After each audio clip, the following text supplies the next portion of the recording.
கள்ளக்குறிச்சி தொகுதி தமிழகத்தின் முதன்மை தொகுதியாக கொண்டுவர நடவடிக்கை எடுக்கப்படும் என்று தேமுதிக பொருளாளர் திருமதி பிரேமலதா விஜயகாந்த் தெரிவித்துள்ளார். கள்ளக்குறிச்சி நாடாளுமன்ற தொகுதி தேமுதிக வேட்பாளர் எல்.கே. சுதீஷை ஆதரித்து தம்பம்பட்டியில் வாக்கு சேகரிக்க வருகை தந்த திருமதி பிரேமலதா விஜயகாந்திற்கு தேமுதிக மற்றும் கூட்டணி கட்சி சார்பில் வெகு உற்சாகமான முறையில் வரவேற்பு அளிக்கப்பட்டது. இதையடுத்து ஆயிரக்கணக்கில் திரண்டிருந்த மக்கள் மத்தியில் பேசிய திருமதி பிரேமலதா விஜயகாந்த் கூட்டணி தர்மத்தின்படி அனைத்து தொகுதிகளிலும் வாக்கு சேகரிப்பில் ஈடுபட்டு வருவதாக தெரிவித்தார். நமது வேட்பாளர் எல்.கே. சுதீஷ் மக்களுக்கு நன்கு பரிச்சயம் ஆனவர் எனவும் அவர் வெற்றி பெற்று இந்த தொகுதியை தமிழகத்தின் முதன்மை தொகுதியாக மாற்றி மக்களின் அனைத்து தேவைகளையும் நிறைவேற்றுவார் என உறுதியளித்தார். மேலும் தொகுதியின் முக்கிய பிரச்சினையான குடிநீர் பிரச்சினைக்கு நிரந்தர தீர்வு காணப்படும் எனவும் விவசாயிகளின் பிரச்சினைகளுக்கு தீர்வு காணப்படும் எனவும் உறுதியளித்தார்.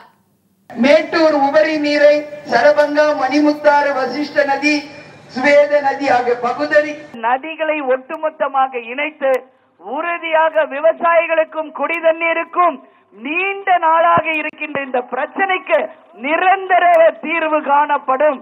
இன்னைக்கு எனக்கு தெரியும் சேலத்துல எந்த அளவு குடிதண்ணீர் பிரச்சனை இருக்கு, விவசாய மக்கள் எவ்வளவு கஷ்டப்படுறாங்க என்பது தெள்ள தெளிவா தெரிஞ்சுதான் இன்னைக்கு வந்து உங்க முன்னாடி நிக்கிறேன். முதல் பிரச்சனையாக தண்ணீர் பிரச்சனையை இங்கு சரி செய்ய வேண்டும். அதுதான் இங்க முதல் வேலையே நமக்கு. அது மட்டும் இல்லாம இங்க தொழில்களை பெருக்க வேண்டும். அதற்கான மையங்கள் அமைக்கப்படும்.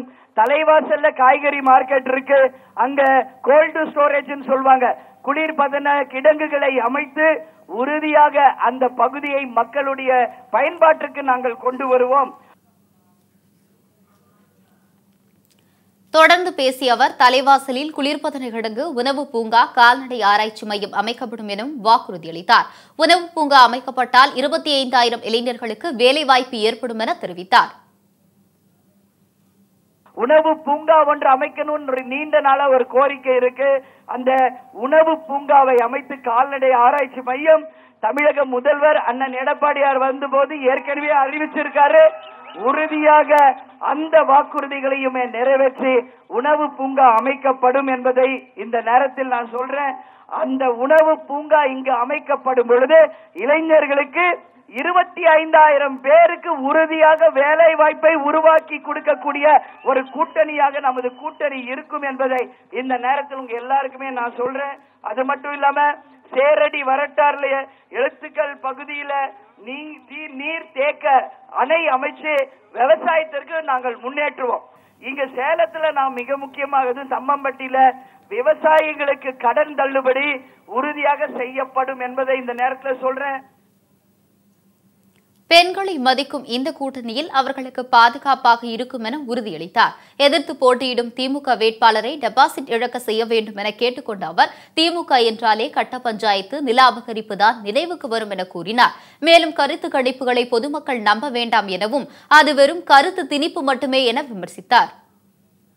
ஒரு குடும்பத்திற்கே ஒரு பெண்ணின் அவசியம். அப்ப ஒரு நாட்டை காக்க ஒட்டுமொத்த தாய்க்குலங்கள் மிக முக்கியம்.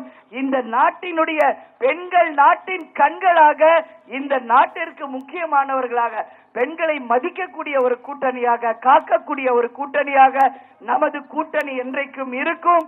அதனால சொல்றேன், எல்லாரும் சிந்திச்சு ஒரு வாக்கு கூட மாற்றி போடாமல், சிந்தாமல் சிதறாமல் ஒட்டுமொத்த வாக்குகளையும் நமது வெற்றி வேட்பாளர் எல்.கே. சுதீஷ் அவர்களுக்கு முரசு சின்னத்திலே வாய்ப்பு கொடுக்கணும்னு சொல்லி இந்த நேரத்தில் உங்க எல்லாரையும் பார்த்து நான் கேட்டுக்கிறேன்.